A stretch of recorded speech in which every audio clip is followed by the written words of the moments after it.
Welcome to Blessed Be the Breakdown, the podcast where I go over each episode of the Testaments. Today, we're going over episode 6, Stadium. Let's get into it.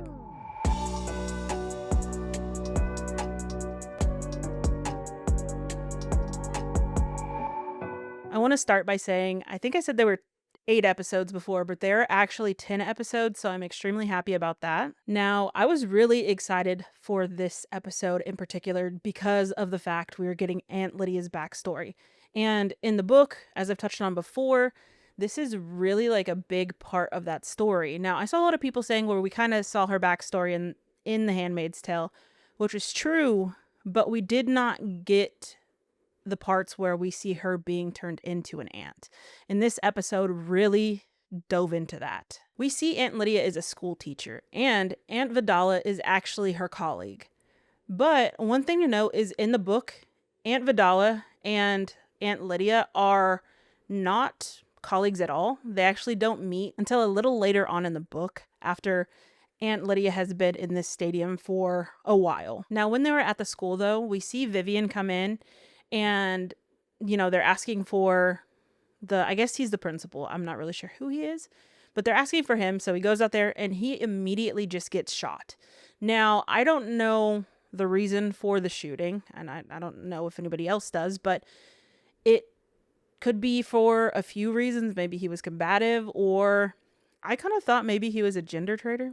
But I'm not completely sure. That was just an assumption. So we see Vivian and Aunt Lydia, along with other women, including the pregnant colleague, all just ushered into this stadium. I mean, people are getting taken left and right. Can you imagine how scary that would be to be in this situation?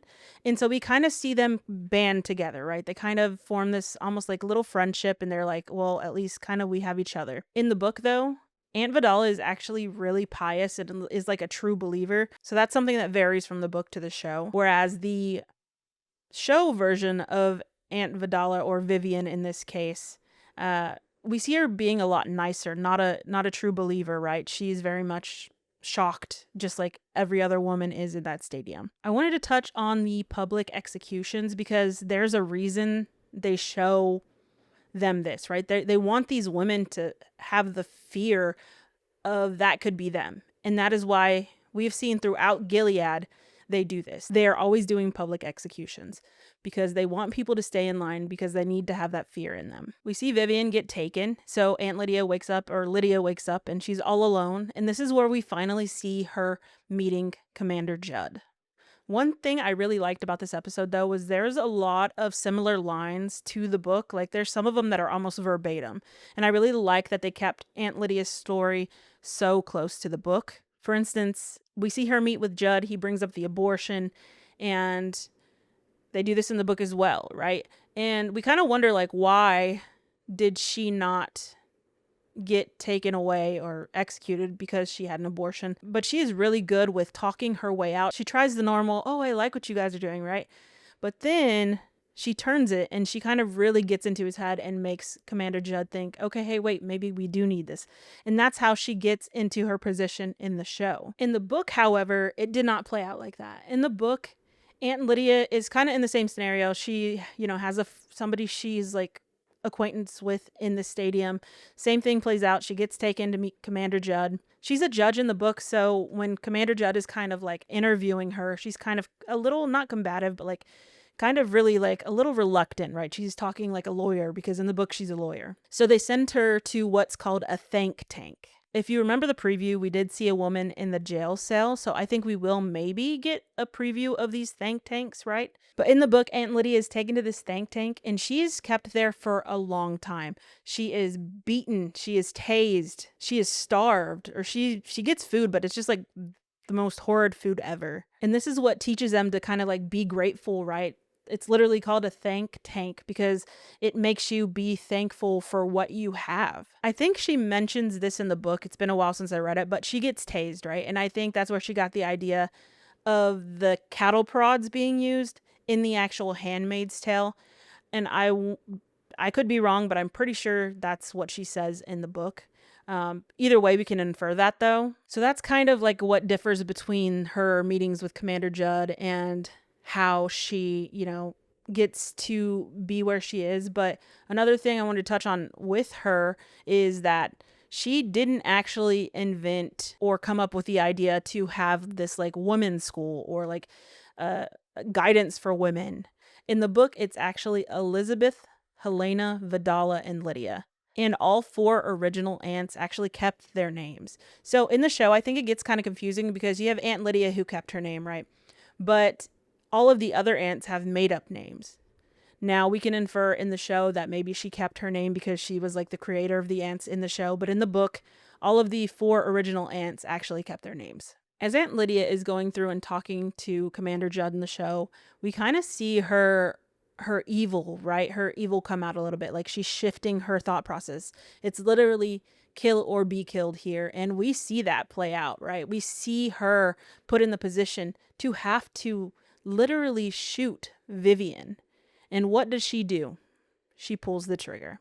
Now, in the book, she is put in the same scenario, but the gun is not blank. She actually kills somebody in the book. In both of these scenarios, I feel like her going through this really either just, pushed up her survival skills and she was like, I have to shift into this person, or it like awakened something that was already inside her. And I think it could be a combination of both, because I would think it would be so hard to just switch to being that evil. And as we know, she's gotten a little softer in the Testaments and towards the end of The Handmaid's Tale.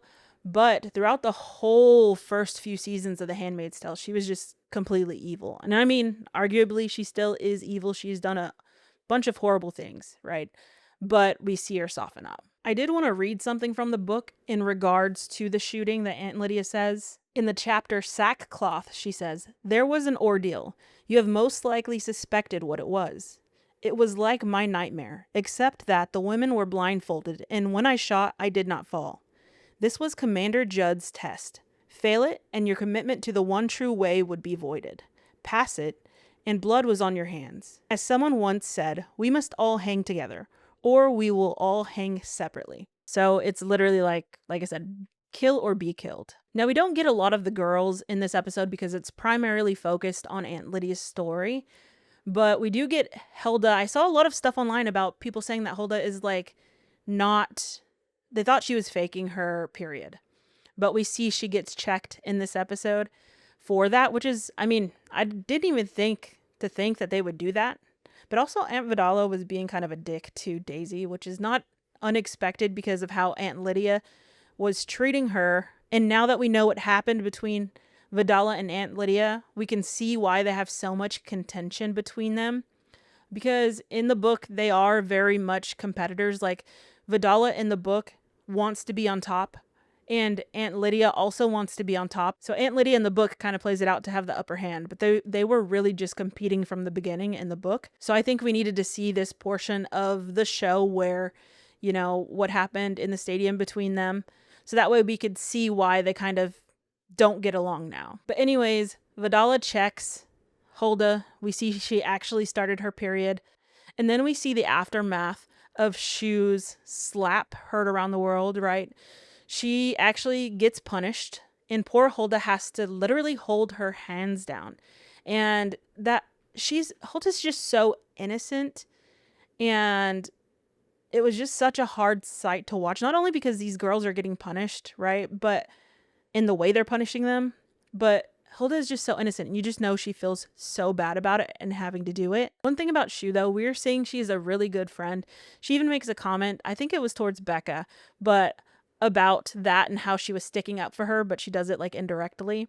I forgot what she exactly said. I didn't write it down, but I know she did say something. And I thought yeah, she's just really such a good friend. Speaking of Becca, Becca is clearly just not giving a shit anymore. She is done. She doesn't care who knows. She is just outrightly just against it all. And I think we see her kind of just starting to fall into this depression, right? Like she doesn't care what's happening to her, because no matter what, death is, or punishment is just as bad as having to go live with a commander, one of these older commanders. We do get a scene between Agnes and Becca where Agnes is kind of confessing her love for Garth, and I just felt so crushed for Becca, because I'm sure many people have been in a scenario where you've liked somebody. They don't know that you like them, but they tell you about somebody else they like. And you just have to sit there and listen to it and pretend to be happy for them. And you can just see Becca's really like trying to be happy for her friend, but she's also like secretly heartbroken that she cannot be in Garth's place. And then she also says something to Becca about if she's ever felt love. And it's just like, I won't like, I felt so emotional and like I teared up a little bit in this episode. This is one of the parts just because I felt so heartbroken for her. And then of course everything that happened inside of the stadium.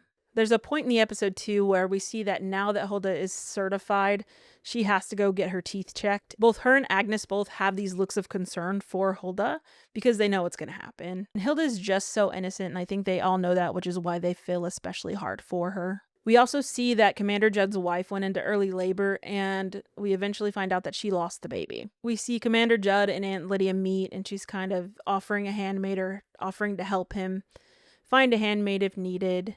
And I think they are going to kind of set this up because in the book, as I've said before, Agnes kind of is almost going to end up being with Commander Judd. And in the book, Commander Judd tends to lose a lot of his younger wives because they die. So my theory, and I don't know if this is going to be correct, is that something's going to happen to Penny within the next episode, and then Agnes is going to get matched with Commander Judd. Or if she is not directly matched with him, then I think at some point we will get that transition though where she may have to be with him. But as we know in the next episode, if you read the description, Agnes is not happy about her match. So I don't think maybe she'll get with Commander Judd or be attempted to match with Commander Judd next episode. I think she's going to be matched with somebody else first. And then at some point, we may see the attempt at that match. Speaking of matches, my assumption was that if they have matched or if they do match Garth with somebody, it could potentially be Becca because of the comment of how she's unmatchable to anybody else other than the commander who got her drunk. So I have a theory. I don't think this theory is going to be completely correct, but this is just my thoughts of where it could possibly go. It may not go here at all, and I could be completely wrong. But I think maybe Becca and Garth will be matched.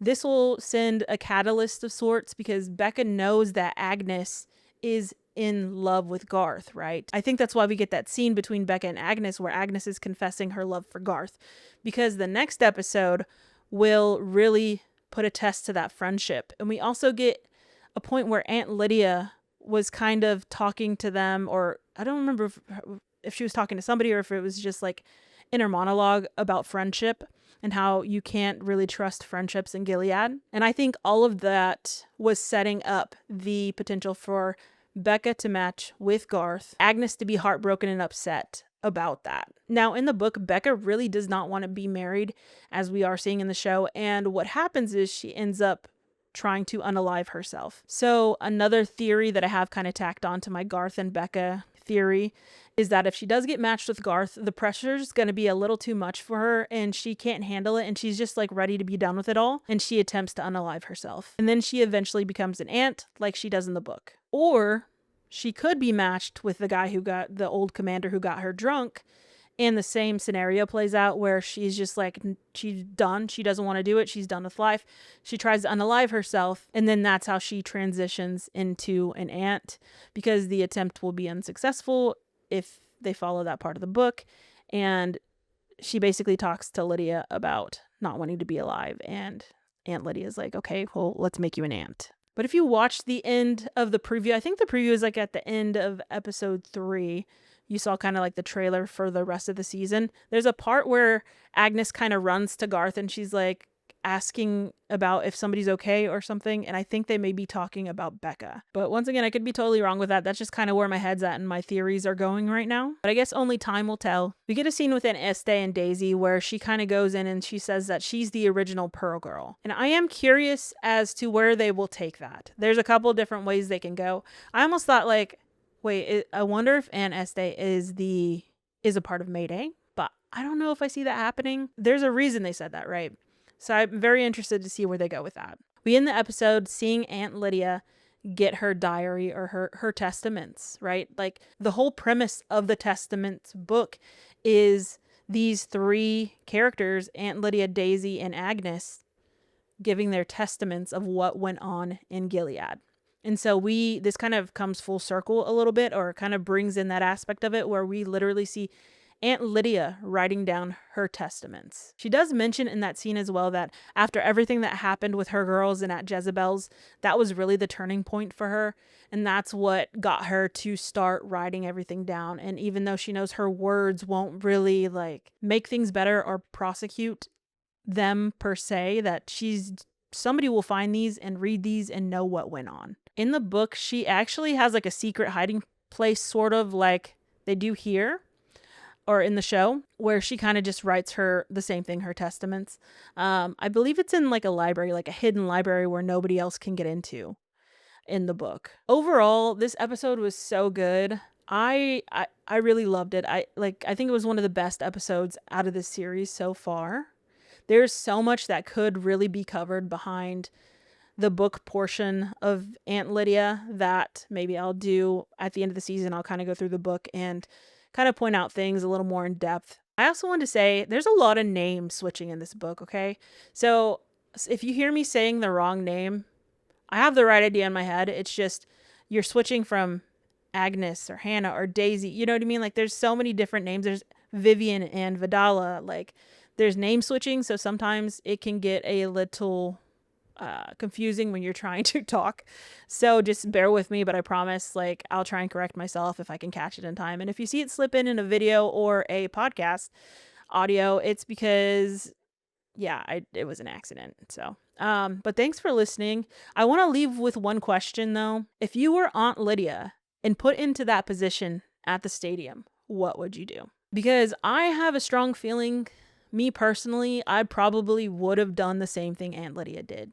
I don't know what that says about me as a person, but sometimes you have to do what you got to do to survive. But honestly, I'd get labeled a gender traitor right off, right? So it wouldn't really matter for me. But I guess in this hypothetical situation, if I wasn't that, then I would probably do the same thing that Aunt Lydia did. So let me know what you think you'd do in my comments or on social media. I would love to discuss. You guys really showed out the last episode, and you seem to love the book versus the show comparisons. I'm trying to fit in and make everybody happy. So if you have any other suggestions you want me to include, just let me know and I'll try my best to get it in here. But thanks for listening. I appreciate you all so much. And as always, blessed be the fight.